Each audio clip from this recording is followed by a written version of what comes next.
This is where we're going to talk about certain champions that we have seen repeatedly at 2020 Worlds, and we're going to talk about whether they are OP or completely underpowered and should never be used again. Now, Lillia is a great example of this, as you mentioned, Tyler, and we'll get to Lillia in a second here, about a champion that really doesn't have a great record, but one player is using that champion very, very well. In fact, he used Lillia in games 3 to 5 in the victory over Mad Lions. We're going to begin, though, with one of the, as they are called, the Holy Trinity of champions at Worlds 2020. Yeah. Tyler, overpowered or underpowered Ornn, the Goat God?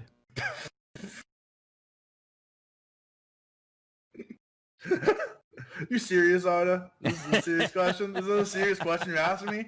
Is it a serious question? It's a serious question. Is it serious? Is it a joke slug?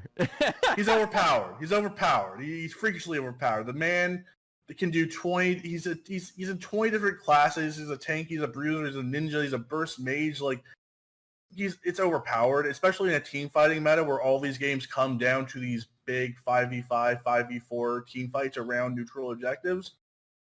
He's overpowered. It's not even a debate. Like he can do so much for a team. If you're a top winner who can't play Ornn, you should just be kicked out of Worlds because he's overpowered. Like teams are even having to pick Braum to counter Ornn, and Braum sucks outside of countering Ornn's ultimate. When you are forcing teams to pick Braum just to counter one champion, it's a wrap. He's overpowered. We don't have to talk about this more.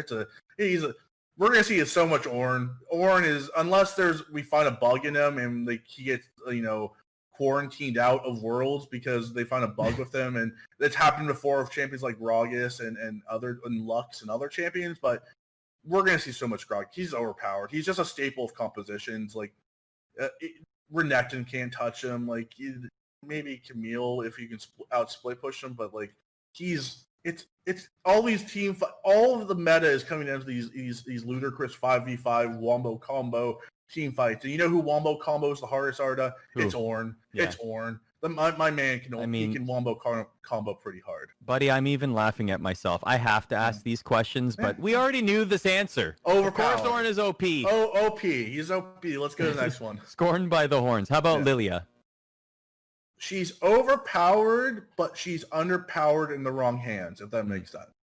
Like a glass cannon. She's a glass cannon, right? If you put her in the hands of someone who can actually utilize her, she can take over a game instantly. She clears so fast. She can clear all the jungles almost instantly. She can counter jungle like a mad woman. Like she's great with ganks. Like she can take over a map. Her ultimate ability, her sleep is broken as hell.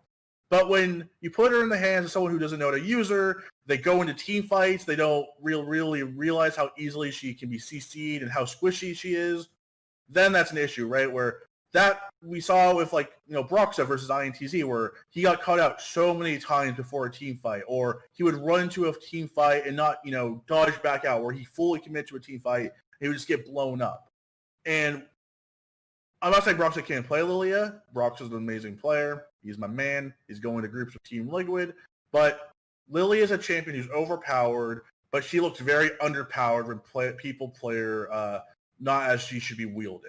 So she's very much a glass cannon who you want to be, you won't be jabbing hard. You want to be keeping your distance and jabbing, going in when necessary. But there's a lot of players who just like to rush in and try to go, toe-to-toe with some of these champions in these 5-on-5 team fights and she just gets blown up. But I'm going to say OP. She's overpowered as a champion, but underpowered as we've seen on a lot of the play-ins. But I think when we go to the main event where we have, the Kanavis and the Canyons of the world, then we're going to be like, oh man, this champion is busted. So Lillia has a 45% win rate, like you said. Kakao has many of those victories. Yeah. Has definitely shown what Lillia play should look like. And I wonder if he's going to entice other teams to ban Lillia against him moving forward, or we'll see. But definitely Kakao has shown in this tournament so far how Lillia should be played. How about Orianna, the second of the Holy Trinity? Orianna is neither overpowered or underpowered. She's the perfect champion. She has always been my perfect champion. She is, when people ask me who is the most balanced champion in the game, who is like the quintessential mid laner, it's Orianna. And as we've talked about, wombo combos, Arda. We want that wombo combo, 5v5 team fight, NA Ram. We're battling over Dragon, we're battling over Baron. 5v5 is going to come down to these, sprawling team fights. Who can execute better? And what's a better tool to win those 5v5 team fights than the Shockwave, which can group everyone together? It's the main piece of the most famous team fight of all time, EDG versus SKT 2017, where Faker Shockwave along with the Rakan, Ultimate took a 10k advantage for EDG and threw it out the window, which is all another reason why Rakan and engaged support are such the big thing in this World Championship, because it's all about these skirmishes and 5v5 team fights. So Orianna, not underpowered, not overpowered. She's perfect. She is the perfect person. She's lovely. Never a bad word about Orianna. I love watching her. She's not a boring. I think a lot of people think she's boring. Orianna, Twitch chat, all that jazz. But I like Orianna. She is a champion that I never get. She's been involved in a lot of great matches. And a good Shockwave in the right moment, in the right team fight, is one of the most hyped plays in League of Legends. So let's just say she's perfect. She's neither. Orianna is hot chocolate after you spent all day in a cold day outside. Yeah, okay. Just what you need. Just what you need. She's nothing too crazy. She's not like Samira or Yone, where it's like, okay, a bit crazy there, but she's simple. And she's just perfectly designed. She's the perfect champion. Well, Orianna is 10-1 at Worlds right now. A champion that is 9-5 at Worlds, but completes the Holy Trinity. Is Graves? What do you think of Graves? Slightly overpowered. I think he's closer to Orianna than either Lillia or Ornn. I think he fits the meta really well. I think he's a champion that can still be relevant in these big team fights where some of these other early game champions might fall off. We saw a lot of Nidalee early on in the tournament, and a lot of these junglers a lot of these teams try to like put all their resources in Nidalee. Didn't really work out for a lot of them. Graves is a decent spot. I would say he's more of a neither as well. He might be a bit tough. I think he's fine. I'm not saying he's not underpowered. He's not overpowered. He's in a good place. I like watching Graves play. He's a dynamic champion. I kind of miss him in the bot lane. He used to be an 80 carry Arda. They reworked him into a jungler. He used to be an 80 carry. Those were the good old days of League of Legends. But he's fine. I think we'll see how it does in the main event. I think with better junglers coming in, no offense to the junglers we had Oze, Diodo, Broxa, Peanut, like very good junglers, but when we see the Canyons and the Kanavis and the Yankoses, I want to see how the meta shifts in the jungler pool then. Because last year, if you don't remember, Echo was one of the hottest picks in the play-in stage. Everyone was playing jungle Echo. It was like the hottest, sexiest pick, and everyone sucked on it. And then we went to the main event, and no one played it. So a lot of times, the meta can shift from play-ins to the main event. So I'm actually excited to see what kind of picks we get in the jungle come the main event.